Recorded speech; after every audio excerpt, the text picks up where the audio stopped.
Hello glowworms, and welcome back to my channel. Today I'm going to be doing something a little bit different.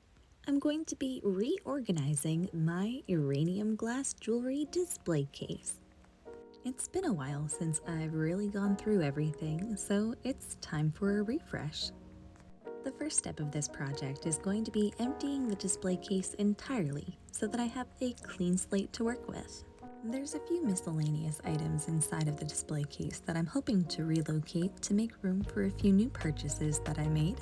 And I'm also hoping that I'll be able to find a few things that I'm willing to let go of to make room for future purchases. But first, I wanted to make sure that I documented how the case looked when we first started. That way we can compare it to the final results at the end.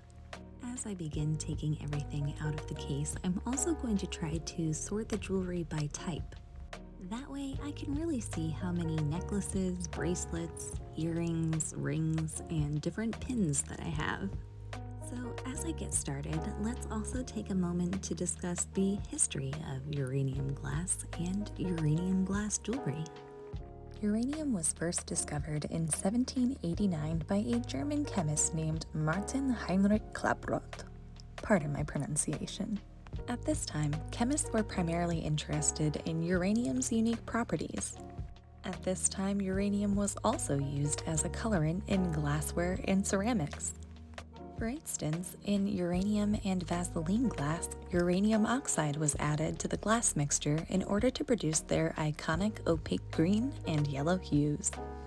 It wasn't until much later in the late 19th century that the radioactive properties of uranium were discovered by Marie Curie.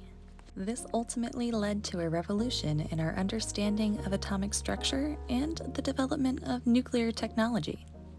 This was also the time that regulations were introduced to limit the amount of uranium in glass products. The discovery of uranium glass's fluorescence is still a bit unclear, but it likely occurred sometime in the late 19th century. As uranium glass became more popular in the late 19th century, people would have been exposing it to various different lighting conditions, which could have ultimately led to the accidental discovery.